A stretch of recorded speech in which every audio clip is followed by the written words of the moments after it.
आप सभी को नमस्कार बच्चों। आज हम पढ़ रहे हैं कक्षा 9वीं का अध्याय 4 और उस अध्याय 4 का नाम क्या है, दो चर वाले रेखीय समीकरण। इस दो चर वाले रेखीय समीकरण के अंतर्गत हम पढ़ेंगे कि इसमें ए बी सी के क्या मान निकलेंगे।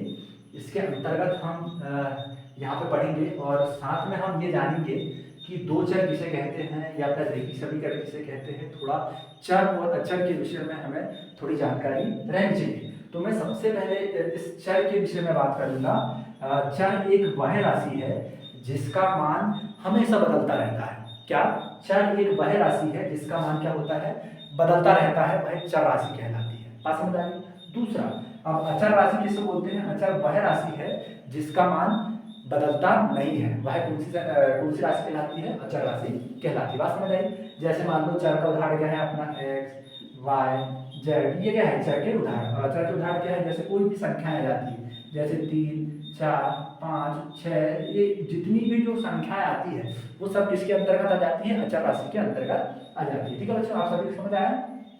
चलो हम बात करते हैं रेखीय समीकरण। रेखीय समीकरण का मतलब ये होता है किसी भी चर की अधिकतम घात को ही अपन किसी भी चर की अधिकतम घात, मतलब किसी भी चर की अगर घात एक रही, अधिकतम घात कितनी हो? एक हो, तो वह रेखीय समीकरण कहलाता है।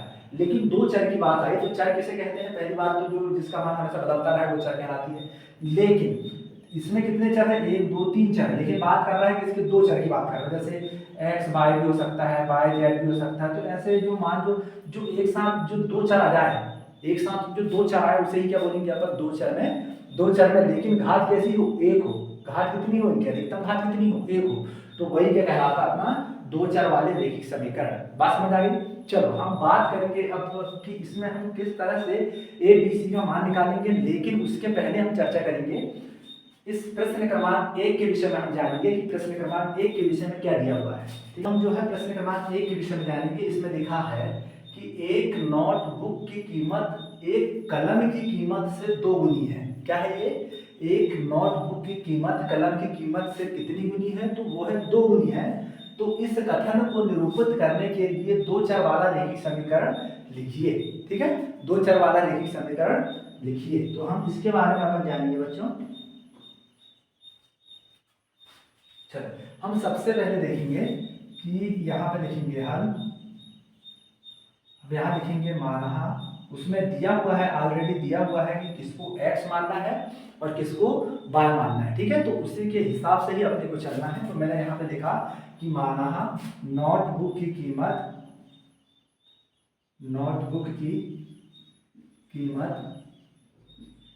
x रुपए है। कितनी है बच्चों? x रुपए है। तथा कलम की कीमत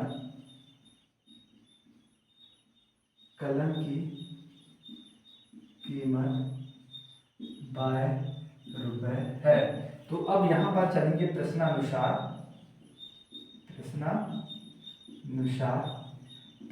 अपन देखेंगे कि इसने बोला है कि एक नोटबुक की कीमत एक कलम की कीमत की कितनी गुनी है? 2 गुनी है। तो सबसे पहले अपन देखेंगे कि x के बराबर क्या कर दो अपन? 2 कर दो। सॉरी, x के बराबर क्या कर दो अपन? सबसे पहले y कर दो। x के बराबर क्या कर दो अपन बच्चों? y कर दो। अब यहाँ पे समझना, एक नोटबुक की कीमत जो है, एक नोटबुक की कीमत जो है कलम की कीमत की क्या? कलम की कीमत की कितनी गुनी है? तो वो है 2 गुनी। तो इसमें 2 का गुणा करेंगे बच्चों अपन। ठीक है, इसमें 2 का गुणा करेंगे अपन। कलम की नोटबुक की कीमत कलम की कीमत की कितनी गुनी है?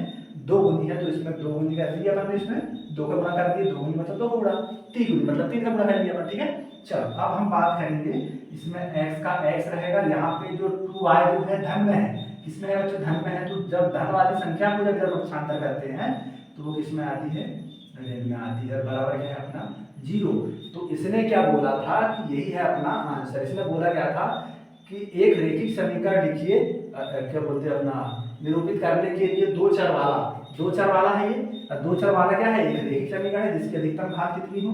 एक हो, वो रेखीय समीकरण कहलाता है। तो ठीक है, तो अपना जो आंसर है यही वाला कहलाएगा बच्चों। ठीक है, तो ये है इसका आंसर।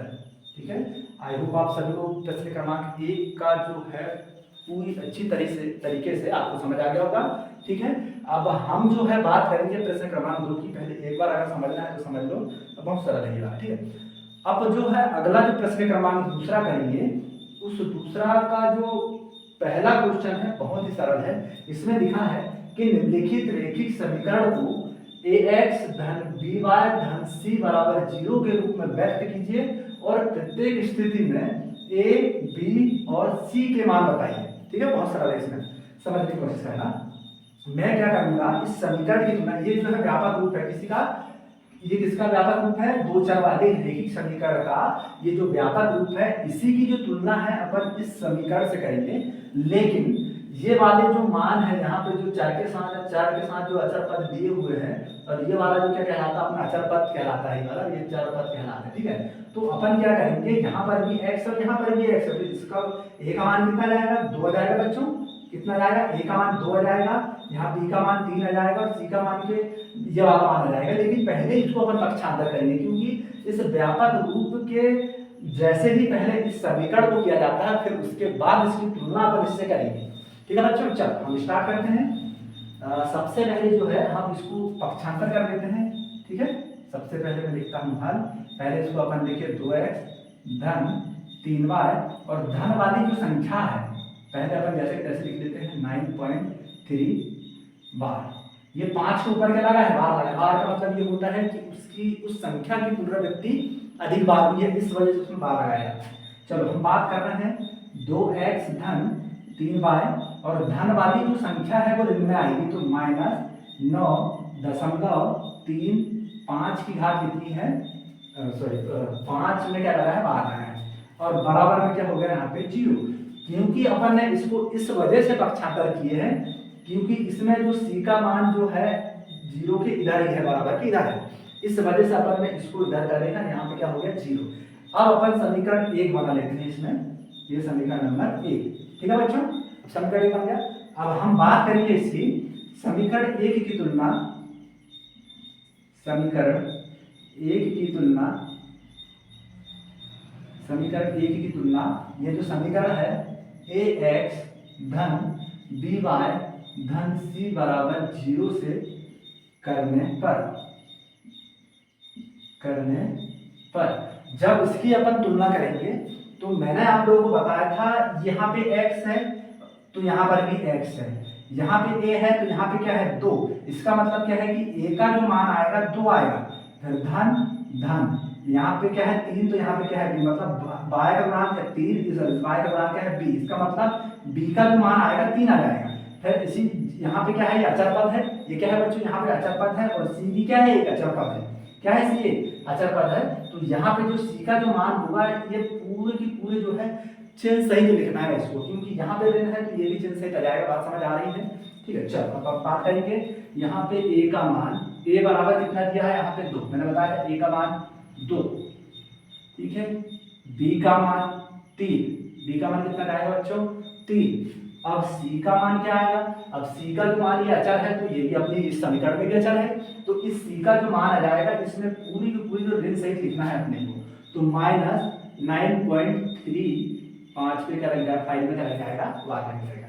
तो ये जो आंसर है यही वाला अपना जो आंसर कहलाएगा।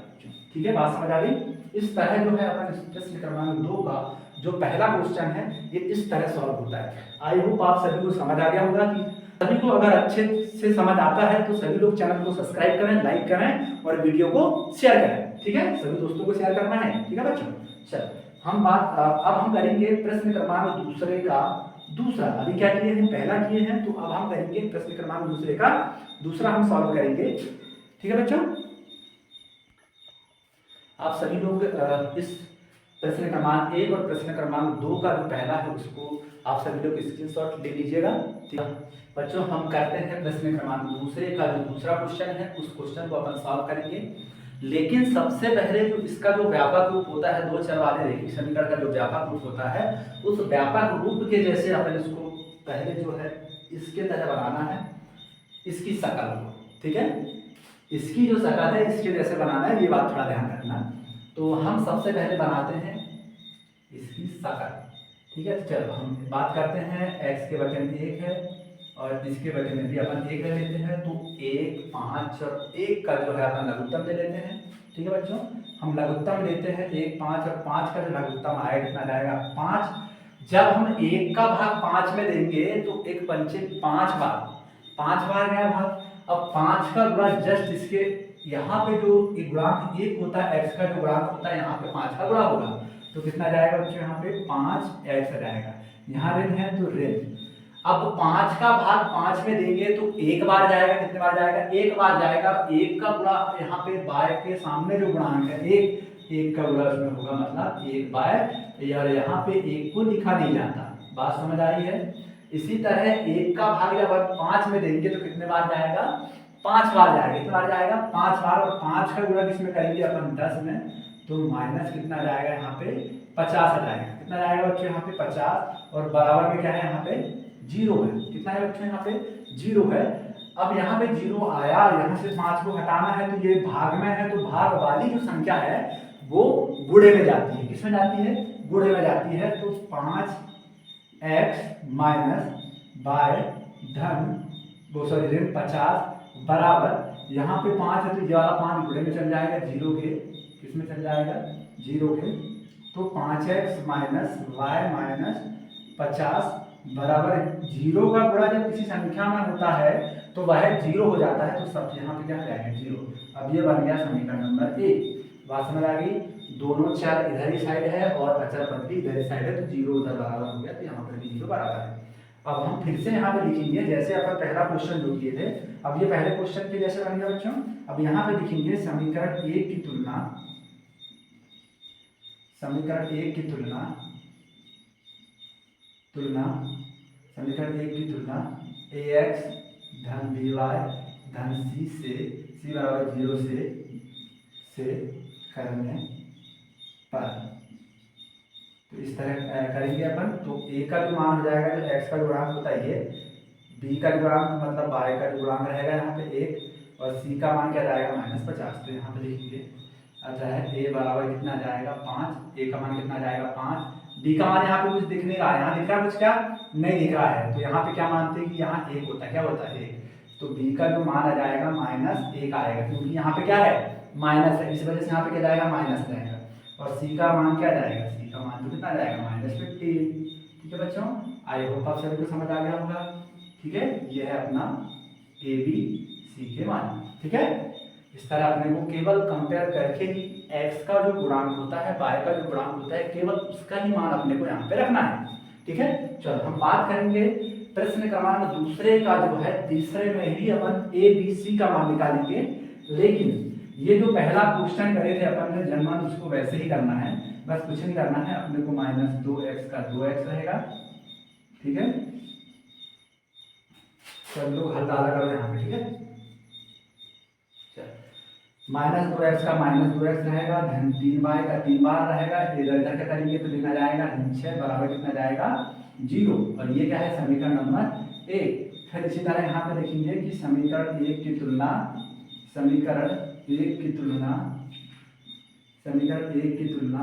ax धन by धन c बराबर 0 से करने पर तो अपन क्या करेंगे, a का जो मान होगा वो -2 होगा, चिन्ह से लिखना है बच्चों, अगर माइनस आए तो चिन्ह से लिखना। ठीक है, a का जो मान आ जाएगा वो -2 आ जाएगा, b का मान क्या जाएगा 3 आ जाएगा, और c का मान कितना जाएगा -6 आ जाएगा।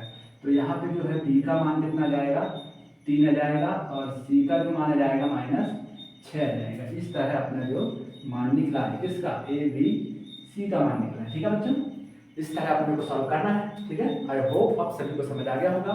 ठीक है, चलो अब हम जो है अगला क्वेश्चन करेंगे। तो उससे पहले जो है आप सभी को चैनल को जो है लाइक करना है, चैनल को सब्सक्राइब करना है, वीडियो को लाइक करना है। ठीक है बच्चों, चलो स्क्रीनशॉट ले लो।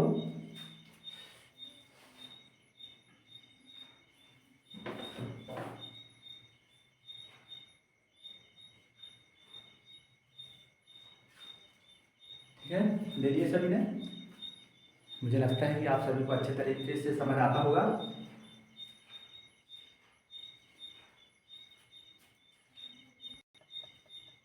चलो अब हम जो है इस प्रश्न क्रमांक दूसरे का चौथा करेंगे, और यहाँ पे सबसे लास्ट वाला जो क्वेश्चन है उसको सॉल्व करेंगे।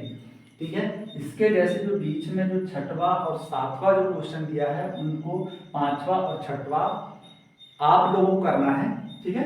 चलो हम दूसरा क्वेश्चन देखेंगे इसी का ही। तो सबसे पहले अपन जो इसका व्यापक रूप होता है उस व्यापक रूप में अपन सबसे पहले कन्वर्ट करेंगे और कन्वर्ट करने के बाद इसमें x a और b का मान निकालेंगे, ठीक है बच्चों। चलो हम बात करते हैं यहाँ पे जो मान बनेगा तो धनवादी संख्या काय में जाएगी यहाँ पे बच्चों, ऋण में जाएगी, इसमें जाएगी यहाँ पे ऋण में, तो कितना जाएगा 3y और बराबर में क्या रह जाएगा यहाँ पे 0 आ जाएगा, क्या जाएगा 0। लेकिन एक बात ध्यान रखना कि जैसे मैंने यहाँ पे लिखा, चलो मैं यहाँ पे बता देता हूँ, उसके जगह पे मैं चलो यहीं पे बता देता हूँ। यहाँ पे अपन जो है इसकी जब तुलना करेंगे ए एक्स की जब तुलना करेंगे तो एक्स ए का तो आ जाएगा, ए का जाएगा, ए का एक आ जाएगा, बी का कितना आ जाएगा -3 आ जाएगा। लेकिन सी अचर कोई संख्या दिख रही है तुम लोगों को यहाँ पे नहीं दिख रही है, तो यहाँ जो सी का जो मान आ जाएगा क्या जाएगा यहाँ पे 0 आ जाएगा, कितना जाएगा बच्चों यहाँ पे 0 आ जाएगा। इसी तरह जब अपन इस प्रश्न क्रमांक जो लास्ट में जो दिया है इस क्वेश्चन को जब अपन सॉल्व करेंगे तो इसमें यहाँ पे x का मान तो दिया है और अचर भी दिया है, तो अपन जो है b का मान कैसे रखेंगे, ठीक है। अगर कुछ वहां पे नहीं दिख रहा है तो जो मान वहां रखेंगे अपन क्या रखेंगे 0 रखेंगे, कितना रखेंगे बच्चों यहाँ पे 0 रखेंगे, ठीक है। आप समीकरण की तुलना करें, ये समीकरण नंबर 1 है, क्या है बच्चों यहाँ पे समीकरण नंबर 1, तो यहाँ पर तुलना करेंगे तो a का जो गुणांक यहाँ पे a होता है तो यहाँ पे x का जो गुणांक है क्या है a, और यहाँ से गुणांक क्या है अपना a, तो a का जो मान आ जाएगा कितना जाएगा बच्चों यहाँ पे 1 आ जाएगा, कितना जाएगा यहाँ पे 1 आ जाएगा, ठीक है। और b का जो मान आ जाएगा कितना जाएगा वहाँ पे -3 आ जाएगा, और c का कोई मान दिख रहा है क्या, नहीं दिख रहा, तो यहाँ पे कितना आ जाएगा बच्चों 0 आ जाएगा, ठीक है। इस तरह ये इसका मान निकलेगा, ठीक है। आई होप आप सबको समझ आ गया होगा। चलो हम अगला क्वेश्चन करते हैं इसी तरह। सबसे पहले इसको एडजस्ट करें, इधर लिखा है 5, धनवादी संख्या क्या में जाएगी ऋण में 2x बराबर क्या हो जाएगा अपना 0, ठीक है। तो पहले मैं 2x को लिख दूं -2x और इधर क्या है धन 5 और बराबर क्या है यहाँ पे 0 है, ठीक है बच्चों। अब इस समीकरण की तुलना जो है, इस समीकरण की तुलना समीकरण 1 की तुलना ax धन b धन c बराबर 0 से करेंगे। अब तो यहाँ पे जो a का मान होगा, x का मान कहलाता है ये -2, b का मान यहाँ पे b कोई संख्या दिख रही है, बाय वाली कोई संख्या दिख रही है क्या, जब बाय वाली संख्या ना दिखे तो यहाँ पे क्या लिखेंगे अपन 0, और c क्या है एक अचर पद है तो यहाँ अचर पद क्या है अपना 5 है, क्या है बच्चों यहाँ पे 5 है। तो इस तरह इसका जो मान निकलेगा, ठीक है। सभी लोग स्क्रीनशॉट ले लो। और यहाँ पे जो है इसमें जो 2-3 क्वेश्चन बचे हुए हैं उन 2-3 क्वेश्चन को आप लोगों को होमवर्क के रूप में करना है, ठीक है। आई होप आप सभी को अच्छे तरीके से समझ आ गया होगा कि 2 वाले रैखिक समीकरण से अपन a, b और c का मान किस तरह निकालते हैं, ठीक है। तो सभी लोग चैनल को सब्सक्राइब करें, वीडियो को लाइक करें और वीडियो को क्या करना है शेयर भी करना है, ठीक है। तो अच्छे तरीके से आप सभी लोगों को समझ आ गया ना, चलो ठीक है। सभी को जय हिंद बच्चों, ठीक है, जय हिंद।